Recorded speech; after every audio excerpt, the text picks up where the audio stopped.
Om Sadashiva-Samārambhām Shankarācārya-Madhyamām Asmadācārya-Paryantāം Vande Guru-Parampārām. Om Sahana Bhavatu Sahanau Bhunaktu Saha Viryankaravāvahai Tejasvinavadhitamastu ma Vidvishavahai. Om Shanti Shanti Shanti. Om Paramparasya Prakriteranādim Ekam Nivishtam Bahudha Guhasu Sarvalayam Sarvacharacharastham Tvamiva Vishnum Sharanam Prapadye Atmam Dhurashau Nikhilo Pilokaha Magno Pinacha Matinekshate Cha Ascharyametan Mrigatrishnikabhe Bhavam Purashau Ramate Mrishaiva. So we saw the first verse of this Paramaartha Saara, which is a Mangalacharanam. But even many scholars feel that this first verse is actually an interpolation. It was not there originally. Somebody introduced it in between, some scribe. Because this text itself is known as Aaryaa-panchaasheeti, and the Aarya meter is starting from the third verse only. That's why even here in the numbering you can see they are starting it as one here. Okay. Anyway, we have seen the meaning here. It's an interesting verse. One thing I have to say is there is a Tvam Iva is the reading in this Sanskrit documents version of this Paramaartha Saara, but many other texts are having a variant reading, which is Tvam Eva Vishnum Sharanam Prapadye. Both are okay. Tvam Eva means I am only taking Sharanam in you. Tvam Iva is more, the Iva will then get attached to everything else before. Okay. Like Bahuda Nivishtam, Bahuda Guhasi Nivishtam Iva, Sarvalayam Iva, Sarvacharacharastam Iva. So the Iva, Ivakara is more like to point out that Paramarthataha, only this Advitiyam Brahma is there, it is Nirvikara. In fact, there is not even any Srishti is there really. So Yatra Dvaitam Iva Pashyati and all, it is there even in the Upanishads. So the everything whatever we are saying, that Vishnu is the Jagat Karanam Brahma, that Jagat Karanatvam also is Vidya only. So for that the Iva will be useful to understand that, because even in the Gita, Bhagavan says in the 9th chapter, very interesting, Sarva Bhutastam Atmanam Sarva Bhutani Cha Atmani. Sorry, that is in the 6th chapter. In the 9th chapter, he says, Mastani Bhutani Pashyame Yogameshwaram, like that. In the next verse, he says, before that, he says that all the Bhutas are there in me. Okay. And so, but it is not there in me immediately, he says. So, like this, there are two perspectives are there that can be understood only if you understand Satyam and Mithya. Okay. So, when we say that Jagat Karanam Brahma, that is only to explain away the perception of Jagat. Understand that. So, when we say even clay is the cause of pot, let us say, that is because we are seeing a pot there. And to explain away the pot, we have to say clay is the cause. But if you look at clay as clay, there is no potness in your understanding of clay. Is that clear? When you look at, when you understand Brahman as it is, there is no Jagat in that. That's what we have to understand. Even when we say Jagat is Brahma or pot is clay, all these Vakyas are called Badhayam Samanadikaranyam in the tradition. Means it is a negational sentence really. Even though we are talking about an identity, the identity or apposition leads to a negation. It is like saying snake is rope. Okay, when you say snake is rope, There is no real snake, in fact, correct? You are saying only rope alone is really there. So, like that, even when we talk about Jagat being Brahman, Sarvam Khalvidam Brahma, like that, also there is a statement in the Upanishad. All that is here is Brahman. When we say that, or the world is really Brahman, we have to understand that it is all Badhayam Samanadikaranyam. Means these two words point to the same locus. Samana Adhikarana means both world and Brahman are pointing to the same Vastu, but then one Vastu is negated when we point out like that. Like even the snake and the rope point to the same object or Vastu, but snake is negated and rope alone is understood as Satyam. Like that, here, this Ivakara means that all the things which we say about Brahman, it is all to be negated finally. Okay. And you have to take refuge only in the Param Brahman, which is Nirvikalpam, Nirgunam, in which there is no creation also. That is one's own nature. So that is why it is said Param Parasyaha Prakritehe also it is Para. It transcends even the Prakriti or Maya, which is understood as the Upadana Karana of Jagat. And in its own Swarupa, there is no Jagat also. Anyway, so that is the first verse. Anyway, we have already seen that. Then, okay, if this is the Brahman and this is my nature also, one's own nature, why I do not know that? This is the problem, correct? Because if we analyze one's own problems, we see that all our problems are nothing but one of self non-acceptance. Because whichever way I look at myself, in my own self-judgment, I am limited. And I am not able to accept the limitation, whatever it may be. Any kind of limitation, I am not able to accept centered on myself. That's why I am always struggling to become something in the hope of getting rid of these limitations. Whether the limitation may be with reference to time, it can be with reference to your knowledge, it can be with reference to your whatever the bodily limitations are all there, correct? So many limitations are there, or it can be with reference to your ability to enjoy something. So many things are there. Any way you look at yourself, for a normal person, you are limited, but that limitation is not acceptable to you. So you want to get rid of it. For that, you are doing some karma in the hope that that limitation will go away. But what we have to understand is this self non acceptance will never go away by achieving something in this world, because whatever you are going to achieve will still be limited only, and it's not going to take away your self judgment that I am a limited being or a wanting person. That is the problem, in fact, because the limitation itself is a problem. Why? Because you take yourself as a wanting person. As long as I am a wanting being, I want to fulfill my wants and be a person without any wants. That is the real Ananda one is seeking. That means, is there anything like that? Means we say it is there. Okay. If you say there is nothing like a limitless, by achieving which you will be free of all your wants, that is more like what we call existentialism and all that. There are some philosophies which say that there is no limitless or anything like that. Even though you are constantly struggling to get rid of all your limitations, you can never achieve this limitlessness which you are really seeking. Therefore, give up all that just to enjoy whatever is available here. That is one way of looking at your problem, which is centered on yourself.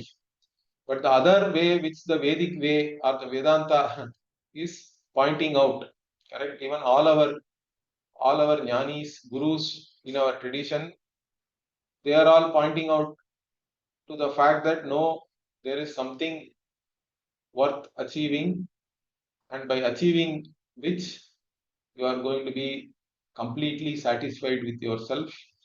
You are going to gain the limitless, in fact, by gaining which you are going to cross over all sorrow, all desires, all sorts of limitations. Now they are showing you this picture, okay, you can say. But then immediately the question will come, if that is my truth, correct? Because once we say there is a limitless, that limitless cannot be other than you. It cannot leave you out, correct? The limitless has to include you. The limitless has to be available here, and limitless has to be available now. So it has to be here and now, and it cannot leave me out also. It has to include me. If that is the case, why do I not know that? So there is a problem now, correct? So why I am not knowing it means that is what we say, it is ignorance. It is the self-ignorance which is the cause of all suffering. So that is coming out in the second verse. So Atmam Burashau Nikilo Pilokaha Magno Pinachamati Nekshate Cha. So Nikilaha api Lokaha means Nikilaha means all.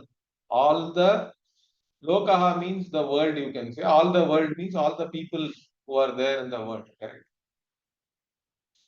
And they are all Magnaha means what? They are all drowning, literally speaking. Drowning means they are all completely immersed, you can say. Magnaha means in what? Atmamburashau means in this Atma, which is like an ocean, correct? Because this self pervades everything, if we say, means this self is available to everybody. The self is available in the buddhi of everybody as though it has entered. No? That's what we call as a pravesha shruti. So even in the Upanishads, when the teaching is given, it is said that Brahman is the Jagat Karanam. It created this entire world and entered into each and every jiva. And it is available in the Buddhi Guha. So it is available for you to recognize. And that means it is available right with yourself. You don't even have to seek outside. It is yourself, in fact. But still being immersed in that, what here it is said is achamati, na achamati, na ikshate. Na achamati means what? Achamati means literally speaking, you don't drink from it. Even though you are immersed in the water, you are not able to drink it, means what? You are not able to experience it. You don't have any anubhava, that aham anantaha iti anubhavaha is not there. I am the limitless. That knowledge, that is lacking. But worst thing is what? You don't even see that. Means you don't have any jijnasa to know that also. 99.9% of people in the world do not want to study Vedanta also. Okay, it's very difficult. If you teach them some technique which will give them some relief temporarily, then most thousands of people will come. You say that I'll teach you some meditation technique or some technique which will relieve some problems in your body, in your mind. Then a lot of people will come because everybody is looking for some some relief, correct? Because there is this problem in this world where there is no satisfaction for people and there are a lot of problems also. So everybody wants relief, but even though they want a relief, they are only seeking some quick fix, or what we call nowadays as a fast food culture, correct? They don't have any jijnasa or the desire to find a lasting solution or know themselves, in fact, which they have taken for granted, because they are seeking the solution outside always, and they are not seeking it in themselves. This is what it is said in the Upanishad also. Okay, Paranchikani Vyatrinat Swayambhu Parang Pashyati Nantaratman Kaschid Dhiraha Pratyek Atmanam Aikshate. Like that it is said. Avritta Chakshur Amritatvam Icchan. Like that there is a Upanishad Vakya is there. Only some people, dhiraha, viveki purushaha, those who have analyzed their experiences in this world, they are the only ones who are seeking this. They turn as though inwards. Why? Because all your life you have taken yourself for granted and you are only trying to gain knowledge of the objective world. All the studies you do, all the studies in your school, in your college, whether you get a PhD, everything is about the world and you take yourself for granted. But all the problems are not in the world. Understand that it is all centered on yourself. If I am having a problem, why am I searching the solution outside? Right? That itself is a puzzling thing. If the problem is centered on I, solution also has to be centered on I, correct? You cannot be searching the solution somewhere else. In fact, my Guruji used to tell a story. It seems that one sadhu was going in a village and he noticed somebody is searching something under the street light, okay, in a village. Then he said, okay, this person is searching something, let us go and help him. So he goes to him and asks, what are you searching for? He says, I am searching for a needle. Then he says, okay, let us see whether it is literally like finding a needle in a haystack, correct? He's trying to find it. Then after some time he also couldn't find it there. Then he asked, okay, where did you really put it down? He said, I put it down inside my hut. Then why are you searching here? He said, here only there is light. There is no light in my hut. So like that, if somebody says, it doesn't make any sense, correct? You have to search for something where you lost it. If the problem is in one place, the solution is not going to come by looking at somewhere else, correct? If the problem is centered on I, solution also has to be centered on I. Then you have to do vichara on I itself. Whether I have really understood myself correctly. That is the vichara, that is the Atma vichara we are talking about. But most people are not ready to do that. That is what we call Vyavasayatmika Buddhi also. Even in the Gita, Bhagavan talks about a Vyavasayatmika Buddhi means Nischayatmika Buddhi. That Nischayatmika means what? There is a certain clarity. You have ascertained what is the problem is and you have a certain clarity with reference to what the solution should be or can be. Unless you have that clarity, the Purushartha Nischaya, that's what we call it. Unless you have understood that moksha is the only Purushartha which really matters for me and everything in my life I will have to now do keeping that in mind. Correct? Whatever I do, even in my day-to-day life, has to help me in gaining this moksha because that is the Parama Purushartha. Correct? That is what will give me the Paramaartha to go along with the title of this text. So if I want to gain this Paramaartha, then I have to also gear everything in my life should be geared towards gaining that. That clarity has to be there. But that is not there. That's what he is saying. Na ikshate. They are not seeing. They have no clarity. And that is an ascharya, he says. Ascharyam yetat mrigatrishnikabhe bhavam burashav mrishaiva ramate ramate mrishaiva. This Ascharyam, even Bhagavan says in the Gita, correct? Ascharyavat pashyati kastidenam. Ascharyavat vadati tathaiva chanyah. Ascharyavat chainam anyashrinoti shrutvaapyenam vedana chaiva kastit. So this Atma, seeing this Atma for whatever it is, correct, as it is, itself is an Ascharya. Because once you see the reality, how can anyone even suffer in life? because there is no real problem. In fact, the problem itself has evaporated. You think that you have to swim in an ocean of problems. Then you discover that there is no ocean at all. It has all evaporated. There is nothing. There is no swimming needed. All you have to be is you have to be as you are. That is the Aarya. So Aaryavat Pashyati. But to teach this is even more difficult because everybody is suffering. So you have to be compassionate, really speaking. Because the Guru sees no suffering, in fact, no problem.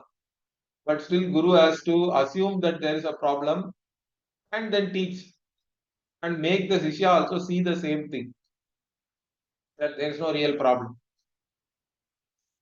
That itself is a great Ascharya because you are using words to reveal something which is not even a direct meaning of any word. That is the beauty of Vedanta. That is the beauty of teaching Vedanta also, is that what you are communicating something which is beyond words and even objectification by the mind. But still you have to communicate it only through words. That is the beauty. So that is a great Ascharya again. Then even listening to Vedanta is an Ascharya, because you thought you are a puny, limited being, but the Guru and Shastra are showing you a mirror in which you see yourself totally different. You are the limitless conscious being who is the very basis for this entire appearance of the world. That is a great Ascharya. How can that be? I mean, that is the truth, but that's what one has to appreciate. So this listening to this Shastra itself is a great Ascharya. But the tragedy is what? Shrutva apyenam vedana chaiva kaschit. Many people don't understand even if they hear this Vedanta. That's why it is the greatest secret. Even if I go and talk about this in public, 99% of the people don't understand because it is subtle, because it is not like any other knowledge you have gained till now. And because if you don't really have the nischaya that I want to know myself and solve all my problems by knowing myself, this will not really reach you. So that is this Vedanta, which is really Ascharya. Why people suffer also is Ascharya. And then they can get out of it very easily, but still they are suffering. But if they get out of it also, they have a Ascharya. The feeling of Ascharya is there. It's a great blessing. So, Bahunam Janmanam Ante, like this Bhagavan says, even later on in the 7th chapter, I think. So, only after many Janmas, one gains enough Punya, enough Viveka, and then they study this Vedanta and understand. Jnanavan Mam Prapadyate, Bahunam Janmanam Ante, Jnanavan Mam Prapadyate. Vasudeva Sarvamiti Samahatma Sadurlabaha. Like this, that kind of a Mahatma is a Durlabha. Because it doesn't easily come. That's why it is Ascharya also. Anyway, so here, this Mrigadrishnika Bhe means what? Abha means again, you can say ocean. And Mrigadrishnika, but it is Mirage ocean. So instead of immersing oneself in this Atma Swarupa, which is Satyam Jnanam Anantam Anandam, Sachidanandam, Brahma, one is immersing oneself in this mirage water, Mrigatrishnika, which is Bhavambu. It is not Atmaambu, it is Bhavambu, means what? It is a life of becoming. Correct? It is an endless cycle of becoming, in fact. Because you are always dissatisfied with yourself and you want to become something else. So you do something else. Whether you achieve something or not, still you are wanting person only. So again you want to become something else. And this one life is over, then you take another life also. And it continues. That is what we call samsara or bhava. You keep on going from one thing to another to another. Samyak sarati iti samsaraha. So this bhava sagara. So you are immersed in this bhava sagara, and you are even ramate. In that you are reveling as though, which is false in fact. Mrisha, due to your own Bhranti, you are actually trying to revel, but it's not successful. Okay. So this Mrisha means it is Bhranti, it is false. Whatever is not really there, which is actually equivalent to a mirage water, in that you are trying to quench your thirst. Correct? Is it possible? You cannot quench, not quest, sorry, you cannot quench your thirst in mirage water. It's not going to work. But you are going from one mirage to another mirage to another mirage in the hope that you will find some water. It's not going to come. It is only Bhavasagara. But once you understand your reality, what Bhavasagara Sukhagai, like that, even Meera says in the bhajan, correct? It's not that you are going to swim across the Bhavasagara. Once the Guru teaches you, you recognize that there is no Bhavasagara to start with. It has dried up, it will evaporate, in fact. That is the beauty of Vedanta. So, anyway, so this verse is pointing out the problem of a human being. What is the fundamental problem? It is a life of becoming. It is one of self non acceptance. But the problem is also that you are seeking the solution in the wrong place. Okay, where there is no real solution, you are trying to seek there a solution instead of trying to seek it where the problem is, which is on oneself, correct? The problem is centered on myself. Solution also has to be centered on myself. So I have to know who I am first. Then we can come to the world, etc. Okay. Now, this being the case, then is there any possibility for anybody to gain knowledge then? If you say that all of them are, even though they are immersed in this Atma only, which is all pervading, but they do not have any anubhava of that, or they don't have any jijnasa or the desire to know it also, means then who is going to know this Atma? Is there any possibility? If nobody is interested in knowing this Atma, the Moksha Shastra itself is useless, correct? Why do we have to study Vedanta? Why do you have to study this text, Paramaartha Saara? So at least some 10 people have come to study this, means there is some hope, correct? Still. So that means some people gain a certain Viveka, discriminatory knowledge. How? That is also said in the Upanishad, correct?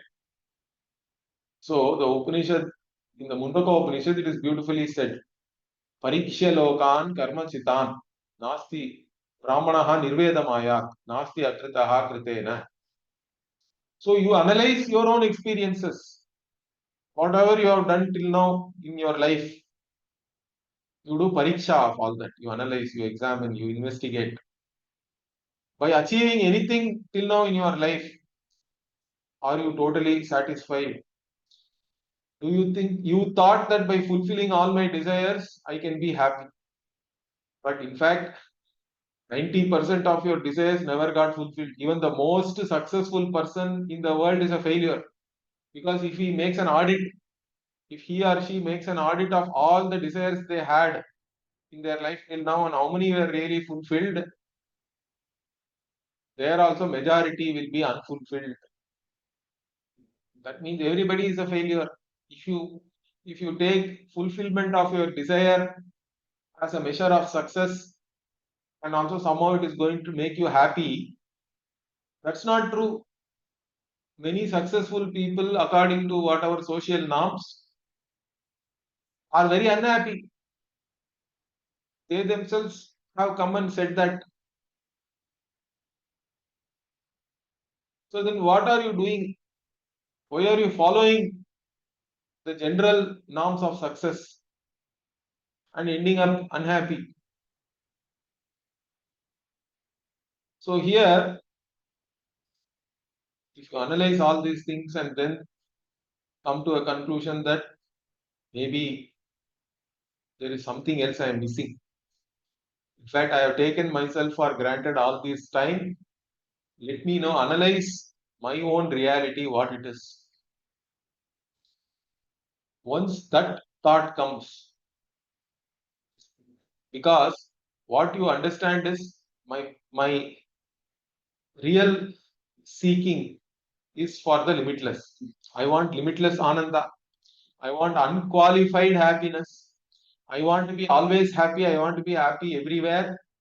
Means I'm really seeking the limitless, but limitless cannot be newly created. It cannot be the result of any action. Once you understand that, nasti akritaha kritena, that's what Upanishad beautifully says.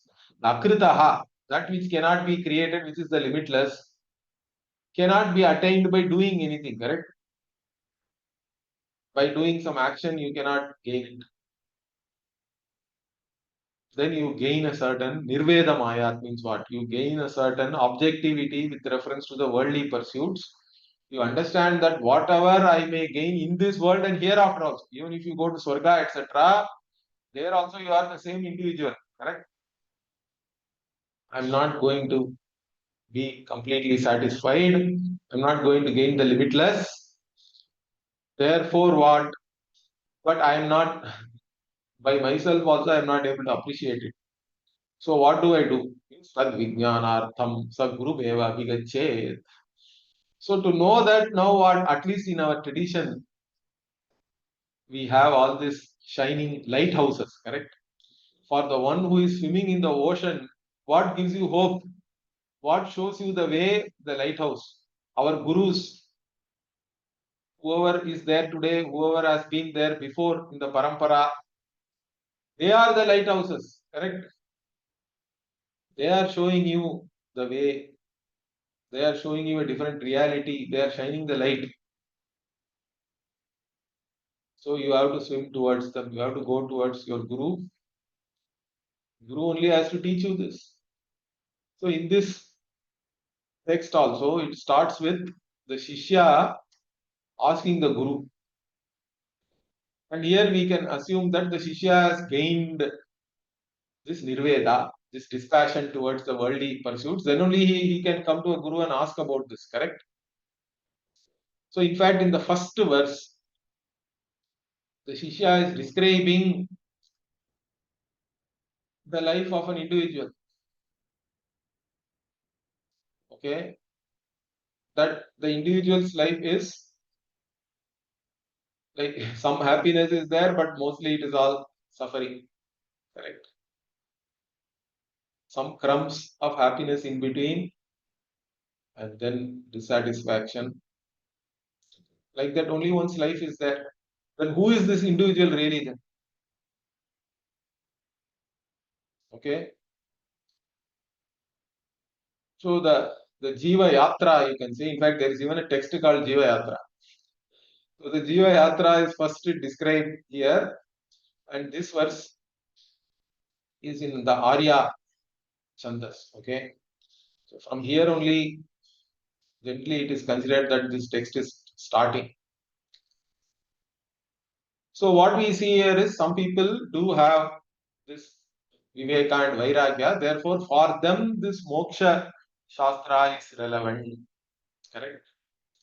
The Moksha Shastra is relevant for those who have a certain Viveka and Vairagya and who also have Apadata Jnana. Apadata Jnana means what? General knowledge is there. You have attended some public talks, you have read something, you have listened to some YouTube video, or you have listened to somebody talking about this in your family. So in our, if you are born in India, you cannot miss it. Okay, you will also pick it up by osmosis. So some idea is there. Even in our Puranas, all the kings also, those who enjoyed absolute power, finally left everything and went to forest in search of moksha. Like this we study, even in comics also we study some of these things if you see. Even if you have studied Amar Chitra Katha or whatever, you have some Apatata Jnanam about moksha as a Purushartha. Now till now I have pursued Dharmartha Kama and it has not worked out for me. So maybe let me try this moksha, whatever people are saying, moksha, moksha. What is this? Let me try. Like that, you can have a thought and then pursue that also. Correct. So that is what for such a person only Vedanta itself is relevant. Then only you are qualified to study Vedanta. So Vedanta you have to study only for moksha. Otherwise, many people study Vedanta even to get a MA degree or a PhD degree and all that. That doesn't really count. Okay. They will get the degree and whatever they want also in life because of that. That doesn't mean they have gained whatever Vedanta can really give them. Of course, they also can develop a certain Viveka while doing this and then really become a Mumukshu and a Jnani. We cannot discount that. But some people don't become also. They are simply scholars. A scholarly knowledge also is not enough here. So Vedanta, you are not going to study to just to gain some facts. It is not factual knowledge. Understand that alone. The factual knowledge has to transform you. It is for transforming yourself, re reclaiming your identity. I would say, correct. You have to transform the very notion of who you are and reclaim your original reality, your identity. Vedanta is all about that. Unless this transformation happens, if it is just that Upanishad is saying this, my Guru is saying this, means it's not enough.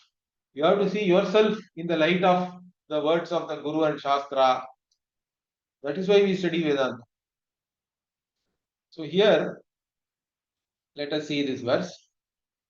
गर्भगृहवासः संभव जन्म जरा मरण विप्रयोगाब्धौ जगदालोक्य निमग्नं प्राह गुरुं प्राञ्जलिः शिष्यः. In fact, this goes first. The Shishya is saying Gurum praha pranjalihi Sishyaha. So Shishyaha pranjalihi means what? Shishya goes with namaskara like this, with Anjali. And what does it show? It shows a certain attitude of the Shishya, correct? The Shishya is not going thinking that I know everything. Let me test my Guru. No, that's not the attitude. If you already know, then you cannot learn anything if you go with such an attitude. Now you are going with a certain proper attitude. Right? Even in the Gita it is said what? Tatvidhi pranipatena pariprashnena sevaya. So you learn this Atma. You know this Atma by approaching a Guru and do namaskara to Guru, have discuss with Guru, do seva to your Guru. All these things shows a certain attitude, certain humility so that you can learn. Correct? And then what? Upadekshyanti te jnanam jnanyas tattva darshinaha, like that it is said.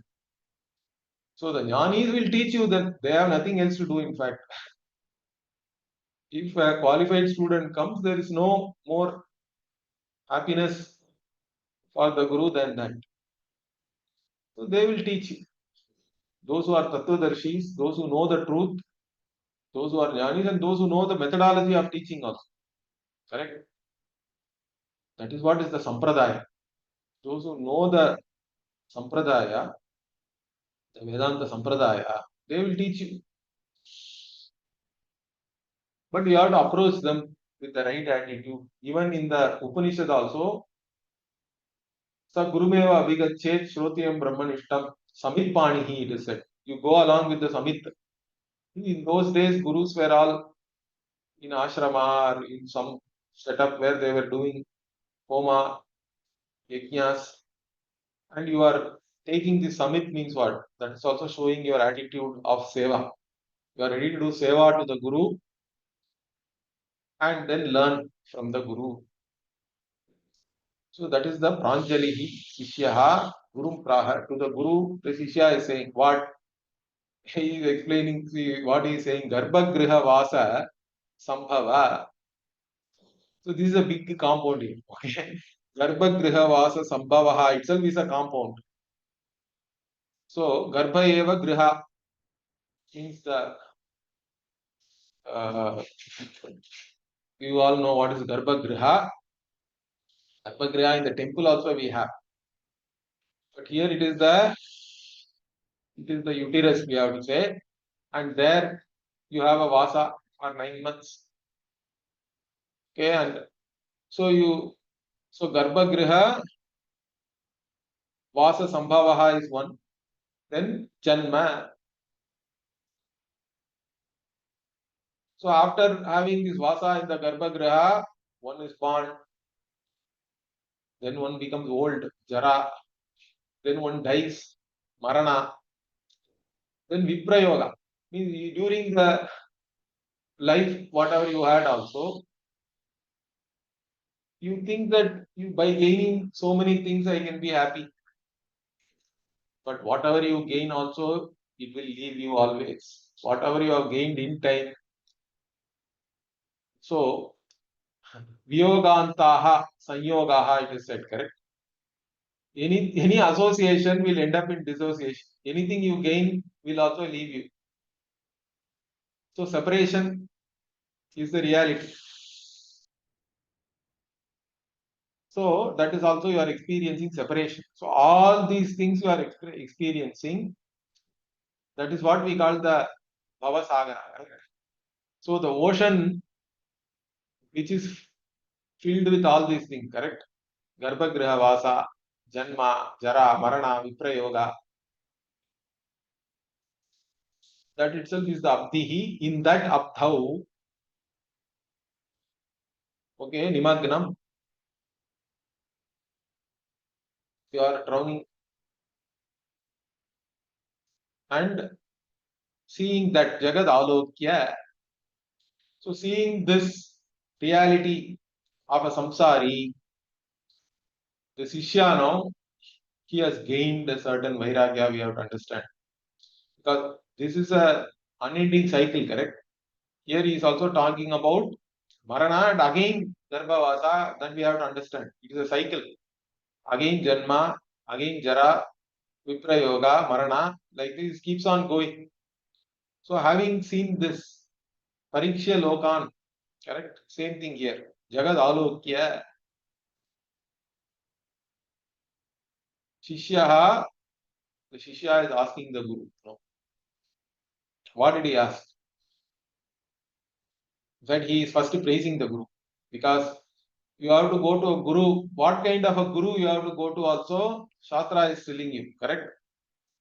So he says, Tvam Sangha Veda Veta Veta Samshaya Ganasya Ritavakta Samsararnava Tarana Prashnam Prichamyaham Bhagavan. Okay. He is saying, Hey Bhagavan. Bhagavan itself is a beautiful word. Maybe I will talk about the meaning of that word Bhagavan in the next class. So now the Shishya is saying to the Guru that the Guru has to be Shrotriyam Brahmanishtam, like that the Upanishad says, correct? The same thing is said here. The Shrotriyam part is what he is saying, Sangha Veda Veda. So you are the one who has studied all the Shastra. You know the Veda along with the Veda Angas, correct? Sangha Veda Ved. You are the one who knows the Veda along with the Angas. So Veda means all the 4 Vedas. Rigyaja, Sama, Atharva. And Veda Angas are 6 are there. Okay, most of you may be knowing. Shiksha, Kalpam, Vyakaranam, Niruttam, Chandas, Jyotisham, like that. In fact, in our tradition, the Veda Adhyanam means you have to do both. You have to first memorize all the Vedic mantras with the Swara. That is called in general the Veda Adhyayana. But along with that, you have to also study all these 6 Veda Angas also, so that you can understand the meaning, and also you can understand how to use all those Veda mantras in Vaidika karma, etc. Because the Kalpa Shastra is about all that. And Vyakarana, Nirukta, etc. help you to understand the meaning of the Veda. And the Jyotisha also helps you to fix the correct time, etc. Correct? And even to know when to do the Vaidya, this not only Nitya Karma, but the Naimitika Karma, etc. For that you require the knowledge of Jyotisha. Even Nitya Karma also, because even Agnihotra and all you do, you should know when the Surya Udaya is going to be there every day, when the Surya Astamana has to happen. All that also is part of the Jyotisha traditionally. So the Veda Anga Jnanam is very important. In fact, nowadays that is not studied properly, because see, we have a every year we have a ritual called Avani Avitam, correct? In Tamil Nadu at least they call it Avani Avitam, Upakarma. Okay, and I think there are different names for this in Karnataka and Telugu also. In Andhra, I don't know what they call there, but in general in Sanskrita we say it is Upakarma. So that Upakarma typically comes in the month of Avani in Tamil Masa or Shravana Masa, correct? Shravana Purnami. Near Shravana Purnami it comes for Yajurvedis and Rigvedis. And for the Samavedi it comes a little later. Okay, because the Samavedis do it on Hasta Nakshatra in the next month, the Bhadra month. Anyway, so every year you have this ritual. What do? You do something called Veda Arambha. That. In fact, you do some Homa and you do Tarpanam to the Rishis, all the Pravachana Kartas, etc., all the Acharyas in your Veda Parampara, and you start the study of the Veda. So, in fact, the Veda Adhyayanam, the memorizing part, you are supposed to do only 6 months, from Avani to Tai, or from Shravana to Makara Masa. And then you do something called Adhyayana Utsarjana, means you stop the Adhyayana, and from Makara to Shravana, you have to study the Veda Ankas for 6 months. You should not do any new Adhyayana. Whatever Adhyayana you have done, you have to keep every day memorizing that, committing it to memory, but then the new studies are all the Veda Angas. So 6 months you do Adhyayanam, then you do Utsarjana, and again you do 6 months, you study the Vedangas, and then you again do Veda Arambha. The Veda Arambha you do also, there is a significance there. There is a story, the Puranic story that the Madhu Kaitaba, they stole the Veda from Brahmaji. Then Vishnu had to go and find them and kill them and get the Vedas back, and it was handed over to Brahmaji at the Shravana Purnami, I think. So that is the significance of that. So Brahma got back the Veda again. That's why we also start the Veda, the study of the Veda again, the Veda Adhyayanam from that time onwards. But it is supposed to go on for only 6 months. So like this, if you do, it will take 12 plus years to do the Adhyayanam. Now nobody wants to spend so much time. Nowadays they don't do the Utsarjana, they do the Veda Adhyayanam throughout the year. But during the Upakarma, we do a Prayasita for that, saying that we did not do the Utsarjana before. So now, symbolically, you do a Utsarjana, Prayasita, and again start the Veda Arambha. So that is the significance of that Upakarma. Every year, people only understand that we change the Yajnopavita. That much only people understand nowadays. But it involves very interesting things in that karma. And that means traditionally, everybody, when they did Veda Adhyayanam, they did Sangha Veda Adhyayanam. Understand that. Of course, nowadays also they know some of the Angas. All these people, otherwise they cannot be a Vaidika and do the karma, but they don't study it with the rigor with which it was studied before properly. But anyway, so here the Guru is the Sangha Veda Veda and also Samshaya Ganasya Bheda. He is the destroyer of all doubts. He has clear knowledge. Only if somebody has clarity, they can they can take care of the doubts of others, correct? If the teacher is also confused, so Paramaartha ji used to say here, Swayam confused, Anyan confusayati, like that he used to say. So if you are Swayam confused, you will only confuse others also. So first you have to have clarity. Then only you can take care of others' doubts. But here the Guru is clear, has the clear vision of Atma Tattva, therefore is able to destroy the doubts of all the Shishyas. Okay. Samshaya Gana also means there is not one doubt, but it is a whole set of doubts normally people have. And also Guru is a Ritavat. No, Ritam means Satyam. Means one who is able to teach this Satya Vastu. Means one who knows the Sampradaya, like I told you. So he knows the teaching methodology also. See, some people know, but they don't know how to teach. That is also a problem. But the Guru should know and should know how to teach also. Should have the methodology of teaching. Adhyaropa Apavadabhyam Nishprapancham Prapanchate, like that we say. Adhyaropa Apavada is the basic methodology of teaching this Vedanta. There is no other way to teach, in fact.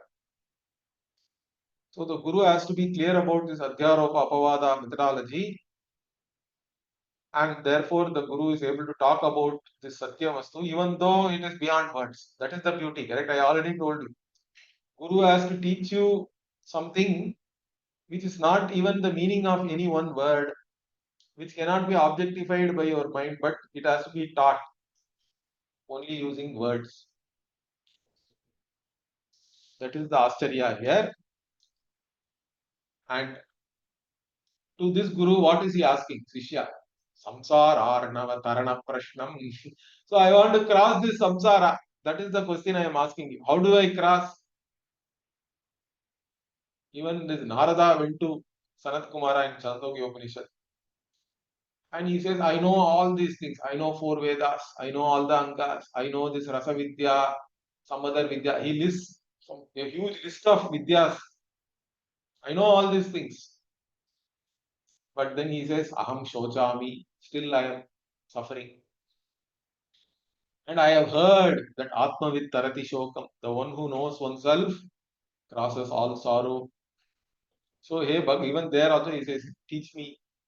To Sanat Kumara, Narada says, you have to teach me this Atma Vidya. Like that, here, the Sishya is asking, I want to cross over this samsara, okay, which is like a dense forest or which is like an ocean, whichever way you want, you can put the. So, it is like you are lost in the forest, correct?